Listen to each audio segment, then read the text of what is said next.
रिश्तों में स्वतंत्रता। रिश्ते जो हमें सबसे ज्यादा खुशी दे सकते हैं, वही हमें सबसे गहरा दर्द भी दे सकते हैं। क्या आपको कभी ऐसा महसूस हुआ है कि आपके रिश्ते आपको बांध रहे हैं, आपको सुकून की जगह तकलीफ दे रहे हैं? क्या आपको कभी लगा है कि जितनी खुशी आप अपने रिश्तों में चाहते हैं, उतनी आपको नहीं मिल रही? क्यों? क्योंकि हम अपने रिश्तों से बहुत कुछ उम्मीद रखते हैं। हम चाहते हैं कि सामने वाला हमें पूरी तरह समझे, बिना कहे हमारे मन की बात जाने। हम चाहते हैं कि वे हमें कभी तकलीफ ना दे, हमें कभी अकेला महसूस ना कराए। लेकिन क्या यह संभव है? आज हम इसी विषय पर चर्चा करेंगे। रिश्तों में स्वतंत्रता का अर्थ क्या है और कैसे हम अपने संबंधों में एक नई समझ और शांति ला सकते हैं। हमारी ये यात्रा शुरू होगी एक अद्भुत पुस्तक से, फ्रीडम इन रिलेशनशिप्स, जिसे लिखा है प्रीथा कृष्णा जी ने। यह पुस्तक हमें सिखाती है कि कैसे हम अपने रिश्तों में सच्ची आजादी का अनुभव कर सकते हैं, बिना उन्हें छोड़ने की आवश्यकता के। ये पुस्तक सिखाती है कि कैसे हम रिश्तों में जुड़ाव महसूस कर सकते हैं, लेकिन बिना उनसे बंधे हुए। ये हमें दिखाती है कि सच्ची प्रेम और स्वतंत्रता का अर्थ क्या है। तो आज हम इस सफर की शुरुआत करते हैं, ये समझने के लिए कि कैसे हम अपने रिश्तों में खुश रह सकते हैं, बिना पीड़ा और अपेक्षाओं के बोझ के। अध्याय 1, संपूर्ण रिश्तों का भ्रम। हर किसी के मन में एक सपना होता है, एक परफेक्ट रिश्ता, एक ऐसा साथी जो हमें हमेशा समझे, कभी बहस ना करे, हमारी हर जरूरत को बिना कहे समझ जाए। लेकिन क्या यह संभव है? असल में हम सभी एक भ्रम में जी रहे हैं, परफेक्ट रिश्तों के भ्रम में। हम सोचते हैं कि एक अच्छा रिश्ता वह है जिसमें कोई संघर्ष नहीं होता, कोई गलतफहमी नहीं होती, कोई तकलीफ नहीं होती। लेकिन क्या ऐसा कोई भी रिश्ता संभव है? आइए एक छोटी कहानी से इसे समझते हैं। अर्जुन और नेहा शादी के बाद बहुत खुश थे। वे एक दूसरे से बहुत प्यार करते थे, लेकिन धीरे धीरे छोटे छोटे झगड़े शुरू होने लगे। अर्जुन को लगा कि नेहा पहले जैसी नहीं रही, और नेहा को लगा कि अर्जुन अब कम ध्यान देते हैं। दोनों के मन में परफेक्ट रिश्ते की एक तस्वीर थी, लेकिन जब वास्तविकता अलग निकली तो तकलीफ होने लगी। यही हम सभी के साथ होता है। हम रिश्ते में प्रवेश करते हैं एक आशा और कल्पना के साथ, लेकिन जब वास्तविकता सामने आती है तो हम उसे स्वीकार नहीं कर पाते। रिश्ते कभी भी पूर्ण नहीं हो सकते, क्योंकि हम इंसान अपूर्ण हैं। गलतफहमी और मतभेद रिश्ते का हिस्सा होते हैं। ये उनकी कमजोरी नहीं, बल्कि उनकी वास्तविकता है। रिश्तों में पूर्णता खोजने की बजाय हमें उनकी स्वाभाविकता को अपनाना सीखना चाहिए। रिश्तों में स्वतंत्रता का पहला कदम स्वीकृति। जब हम ये स्वीकार कर लेते हैं कि परफेक्ट रिश्ता कोई नहीं होता, तब हम सच्चे रिश्तों को समझने लगते हैं। हमें ये सीखना होगा कि अगर हमारा साथी कभी कभी हमें नहीं समझ पाता, तो इसका मतलब ये नहीं कि वो हमें प्यार नहीं करता। अगर कोई बहस हो जाती है, तो इसका अर्थ ये नहीं कि रिश्ता गलत है। एक बार एक संत के पास एक व्यक्ति आया और बोला, गुरुजी, मेरी पत्नी अब पहले जैसी नहीं रही। मुझे लगता है कि हमारा रिश्ता खराब हो रहा है। संत मुस्कुराए और बोले, तुम्हारी पत्नी बदली नहीं है, बल्कि तुम्हारी अपेक्षाएं बदल गई है। अगर तुम उसे वैसे ही स्वीकार कर लो जैसी वो है, तो तुम्हारा रिश्ता फिर से खिल उठेगा। तो इस अध्याय की सबसे महत्वपूर्ण सीख क्या है? अपेक्षाओं को छोड़िए और सच्चाई को स्वीकार कीजिए। रिश्ते में छोटी छोटी परेशानियों को बढ़ा चढ़ाकर मत देखिए।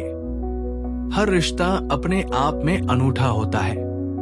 उसे स्वीकार कीजिए, उसका आनंद लीजिए। अगर हम इस पहली सीख को अपना लें, तो रिश्तों से जुड़ा बहुत सारा तनाव अपने आप समाप्त हो जाएगा।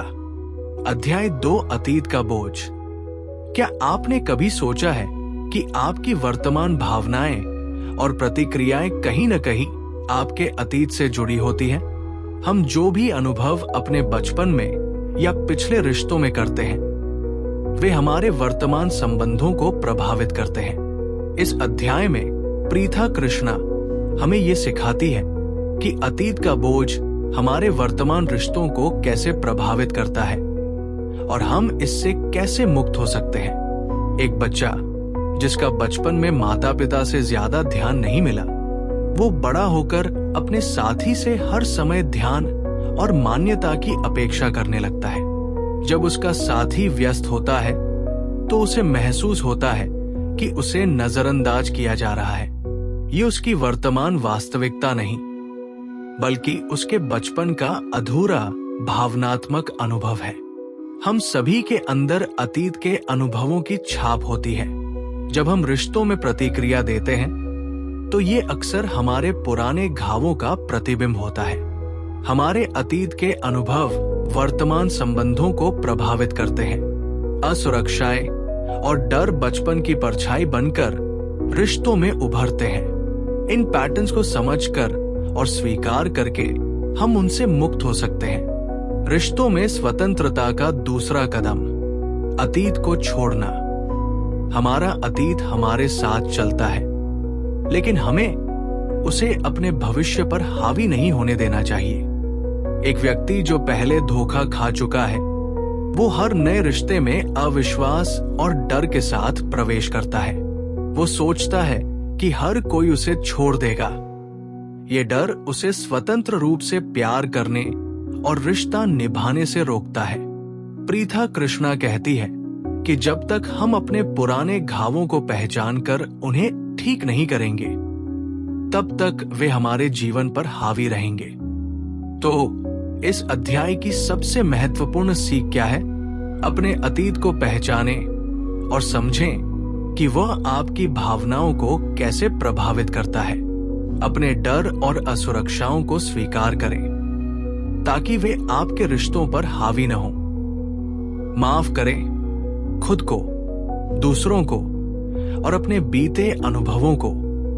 अगर हम इस दूसरी सीख को अपना लें तो हमारे रिश्तों में एक नई आजादी का अनुभव होगा।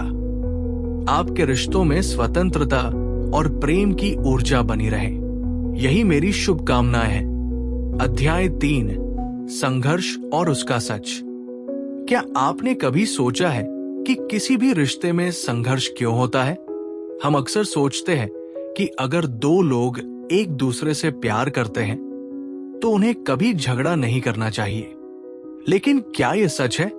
इस अध्याय में प्रीथा कृष्णा हमें यह सिखाती है कि संघर्ष से घबराने की बजाय हमें इसे समझने और संभालने की कला सीखनी चाहिए। रोहन और स्नेहा एक खुशहाल शादीशुदा जोड़ा थे, लेकिन उनके बीच छोटे छोटे झगड़े होने लगे। हर बहस के बाद वे दोनों सोचते कि शायद वे एक दूसरे के लिए सही नहीं हैं। लेकिन असल समस्या ये थी कि वे एक दूसरे की जरूरतों और भावनाओं को सही तरीके से समझ नहीं पा रहे थे। यही हम सभी के साथ होता है। संघर्ष इसलिए नहीं होता कि प्यार खत्म हो गया है, बल्कि इसलिए होता है क्योंकि हम अपने विचारों और भावनाओं को सही तरीके से व्यक्त नहीं कर पाते। संघर्ष किसी भी रिश्ते का स्वाभाविक हिस्सा है। संघर्ष का अर्थ ये नहीं कि रिश्ता कमजोर है, बल्कि ये एक अवसर है समझ बढ़ाने का। जब हम अपनी भावनाओं को शांतिपूर्ण तरीके से व्यक्त करते हैं तो रिश्ते मजबूत होते हैं। संघर्ष को सही तरीके से संभालने के 3 महत्वपूर्ण चरण। संवाद, कम्युनिकेशन। किसी भी समस्या का समाधान सही संवाद से शुरू होता है। अपने विचारों को खुलकर लेकिन प्रेम पूर्वक साझा करें। सुनना, लिसनिंग। अक्सर हम बहस के दौरान बोलने पर ध्यान देते हैं, सुनने पर नहीं। जब हम अपने साथी की भावनाओं को सच में सुनते हैं तो समस्याएं हल हो जाती है। समझौता, कॉम्प्रोमाइज। रिश्ते में हर किसी को अपनी इच्छाओं और जरूरतों को थोड़ा एडजस्ट करना पड़ता है। ये समझौता हार नहीं, बल्कि रिश्ते को संतुलित रखने का तरीका है। तीसरा कदम, संघर्ष से डरे नहीं, उसे समझे।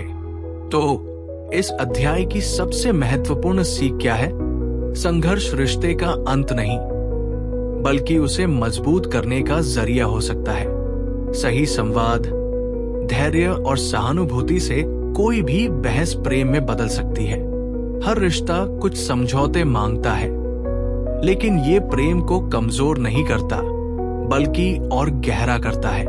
अगर हम इस तीसरी सीख को अपना लें, तो हमारे रिश्ते पहले से कहीं ज्यादा स्थिर और खूबसूरत हो सकते हैं। अध्याय 4, स्वयं से जुड़ाव। क्या आपने कभी महसूस किया है कि जब हम खुद को ठीक से नहीं समझते, तो हमारे रिश्ते भी अस्थिर हो जाते हैं?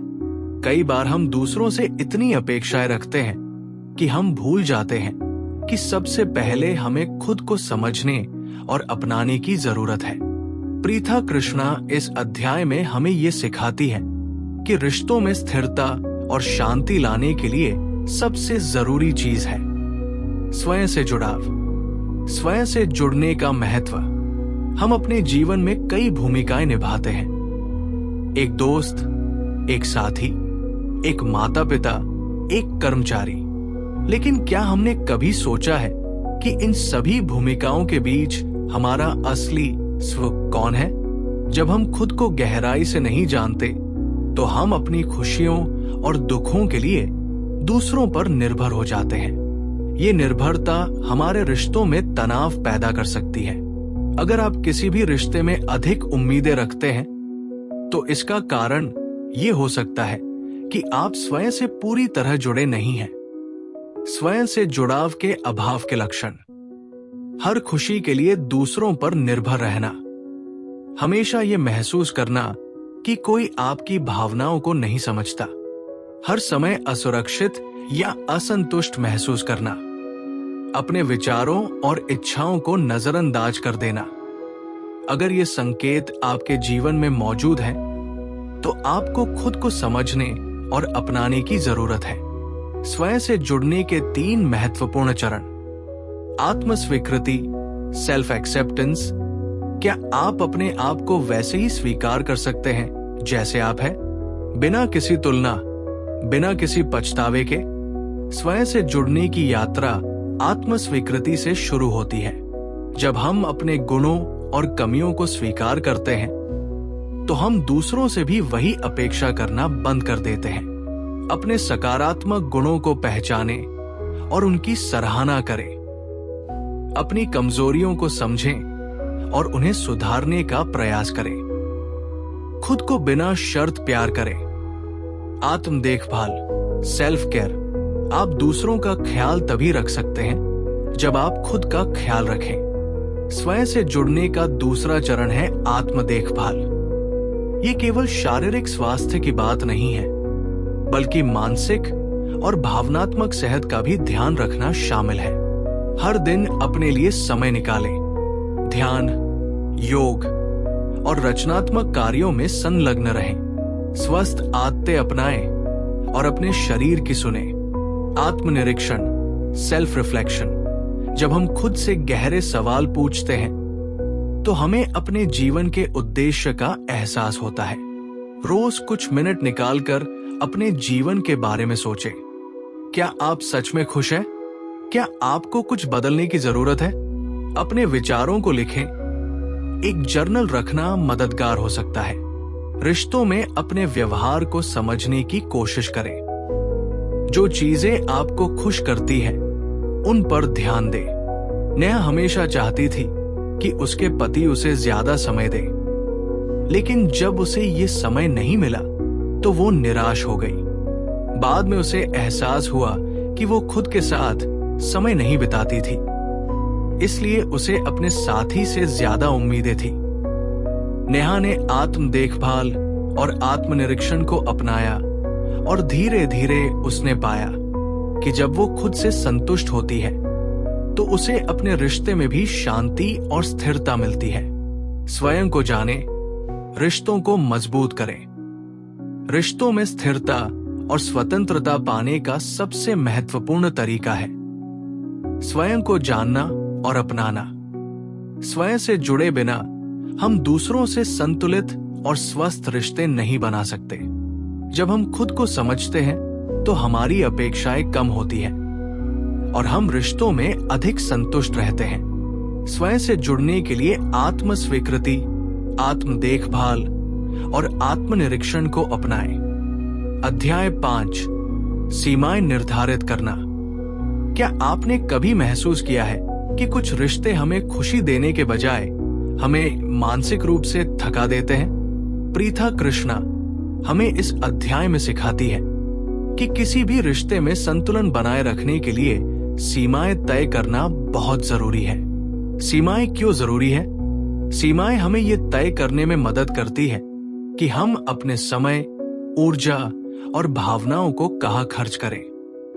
जब हम बिना सीमाओं के रिश्ते निभाते हैं तो हम अक्सर खुद को खोने लगते हैं और अंततः नाराजगी और तनाव महसूस करते हैं।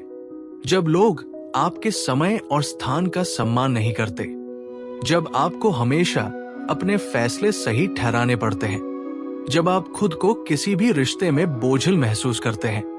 सीमाएं तय करने के 3 महत्वपूर्ण चरण। अपनी प्राथमिकताओं को समझें। आपको ये तय करना होगा कि आपके लिए सबसे जरूरी क्या है। आपका मानसिक स्वास्थ्य, आपका समय, आपकी ऊर्जा। स्पष्टता और संवाद। सीमाएं तभी प्रभावी होती है जब आप उन्हें स्पष्ट रूप से व्यक्त करें। अपने साथी, परिवार और दोस्तों से खुलकर बातचीत करें। आत्मसम्मान बनाए रखें। सीमाएं तय करने के लिए आत्मसम्मान की जरूरत होती है। जब आप खुद की कद्र करेंगे तभी दूसरे भी आपका सम्मान करेंगे। अभय हमेशा अपने दोस्तों की जरूरतों को खुद से ऊपर रखता था। जब भी कोई उसे मदद के लिए बुलाता, वो अपने काम छोड़कर भाग जाता।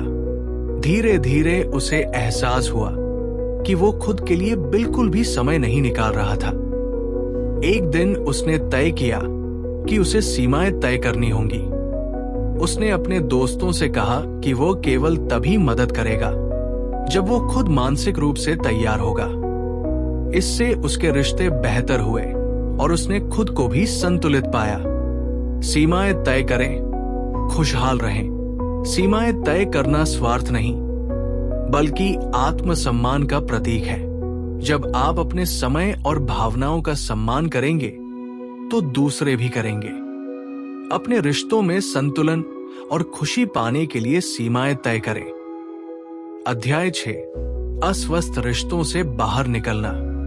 क्या आपने कभी किसी ऐसे रिश्ते में खुद को फंसा हुआ महसूस किया है जहां आपको लगता है कि ये आपको खुशी देने के बजाय तकलीफ पहुंचा रहा है? प्रीथा कृष्णा इस अध्याय में बताती है कि अस्वस्थ रिश्तों से बाहर निकलना आसान नहीं होता, लेकिन ये आत्मसम्मान और मानसिक शांति के लिए जरूरी है। अस्वस्थ रिश्ते की पहचान कैसे करें? कई बार हम रिश्तों में इतने उलझ जाते हैं कि हमें समझ ही नहीं आता कि ये हमारे लिए अच्छा है या बुरा। अगर कोई रिश्ता आपको बार बार दुखी, असुरक्षित या मूल्यहीन महसूस कराता है तो ये अस्वस्थ हो सकता है। अगर रिश्ता भावनात्मक शोषण से भरा हो, अगर आप हमेशा खुद को गलत साबित करने में लगे रहते हैं, अगर रिश्ता आपको मानसिक तनाव और थकावट देता है, अगर आपको अपनी खुशी से ज्यादा दूसरे की खुशी की चिंता करनी पड़ती है। अस्वस्थ रिश्ते से बाहर निकलने के चरण। आत्मस्वीकृति, सेल्फ एक्सेप्टेंस। स्वीकार करें कि यह रिश्ता अब आपके लिए लाभकारी नहीं है और इसे छोड़ना आपकी भलाई के लिए जरूरी है। खुद को दोष देना बंद करें। ये समझें कि आपका मानसिक स्वास्थ्य किसी भी रिश्ते से ज्यादा महत्वपूर्ण है। सीमाएं तय करें, सेट बाउंड्रीज। अपने लिए स्पष्ट सीमाएं तय करें कि आप क्या सहन करेंगे और क्या नहीं। अगर कोई आपको बार बार चोट पहुंचा रहा है तो दूरी बनाना सीखें। अपने आत्मसम्मान की रक्षा करें। समर्थन लें, सीक सपोर्ट। अक्सर हम अस्वस्थ रिश्तों से बाहर निकलने में अकेले पड़ जाते हैं, इसलिए अपने दोस्तों, परिवार या किसी विशेषज्ञ से मदद लें।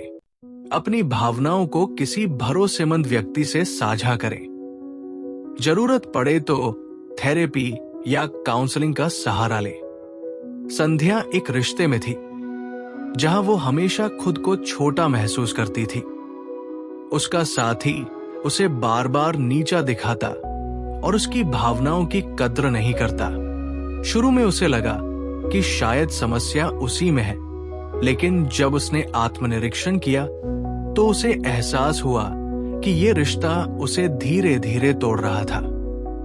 बहुत हिम्मत जुटाने के बाद उसने खुद को उस रिश्ते से बाहर निकाला और अपने आत्मसम्मान को प्राथमिकता दी। कुछ समय बाद उसने खुद में आत्मविश्वास और शांति महसूस की। अपने मानसिक स्वास्थ्य को प्राथमिकता दे। हर रिश्ता जरूरी नहीं कि जीवन भर चले।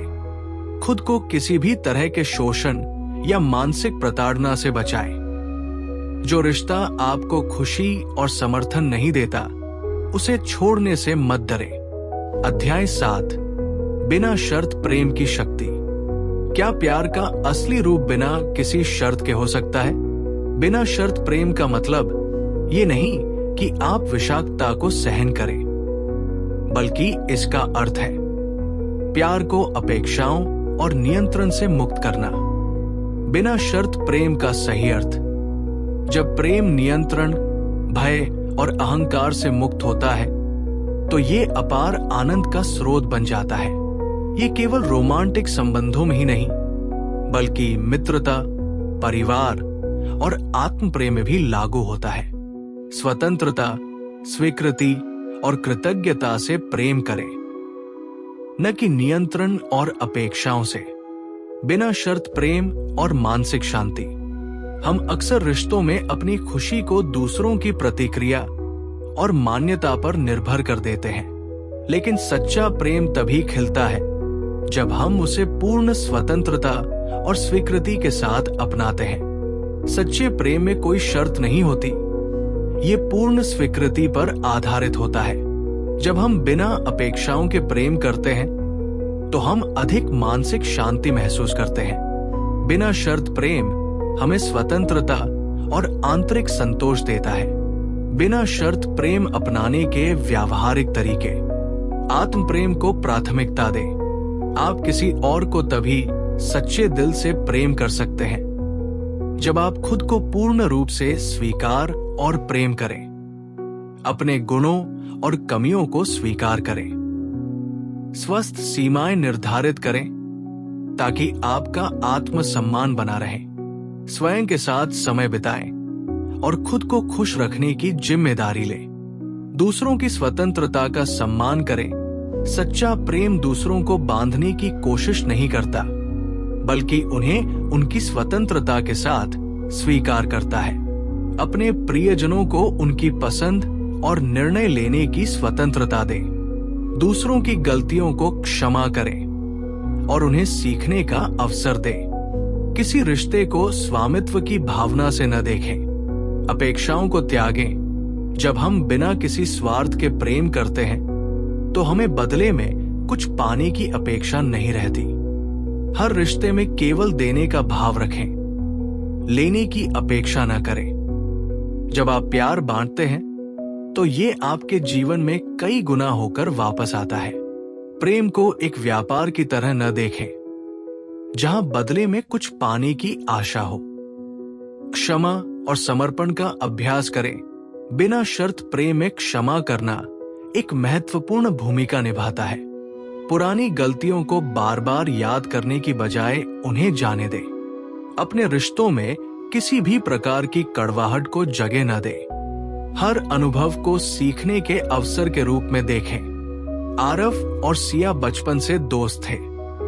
दोनों ने एक दूसरे की हर परिस्थिति में मदद की, लेकिन जैसे जैसे समय बीता, सिया ने महसूस किया कि आरव उससे बहुत अपेक्षाएं रखने लगा था। जब भी वो व्यस्त होती, आरव को लगता कि वो उसे अनदेखा कर रही है। धीरे धीरे ये अपेक्षाएं उनके रिश्ते को बोझिल करने लगी। एक दिन सिया ने आरव से खुलकर बात की और बताया कि बिना शर्त प्रेम का अर्थ ये नहीं कि सामने वाला हमेशा हमारे अनुसार चले। उसने आरव को ये समझाया कि अगर उनका रिश्ता सच्चे प्रेम पर आधारित होगा तो ये स्वतंत्रता और स्वीकृति से भरा होगा।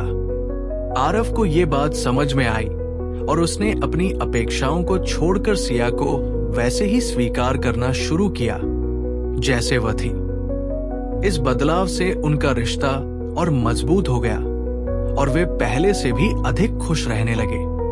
व्यावहारिक अभ्यास, प्रेम में स्वतंत्रता, दैनिक आत्मचिंतन। अपने रिश्तों में भावनात्मक ट्रिगर्स की पहचान करें और उन्हें जर्नल में लिखें। सचेत संवाद, बिना टोका टाकी या रक्षात्मक प्रतिक्रिया के सुनने का अभ्यास करें। अतीत को छोड़ने की प्रक्रिया, बीती हुई बातों को एक कागज पर लिखकर जलाएं। ये एक प्रतीकात्मक मुक्ति का कार्य होगा। कृतज्ञता अभ्यास, अपने जीवन के लोगों की सराहना करें बिना किसी उम्मीद के। प्रेम की शक्ति को अपनाएं। अगर आप बिना शर्त प्रेम को अपने जीवन में अपनाते हैं तो आप न केवल अपने रिश्तों को बेहतर बनाएंगे बल्कि अपने भीतर गहरी शांति और संतोष भी महसूस करेंगे। बिना शर्त प्रेम हमें यह सिखाता है कि सच्चा प्रेम किसी को बांधने में नहीं बल्कि उन्हें स्वतंत्र करने में है। ये प्रेम हमें न केवल दूसरों के साथ बल्कि खुद के साथ भी गहरा संबंध बनाने में मदद करता है। रिश्तों को सहजता और स्वतंत्रता के साथ निभाएं। प्रेम में अपेक्षाओं और नियंत्रण की भावना को त्यागें।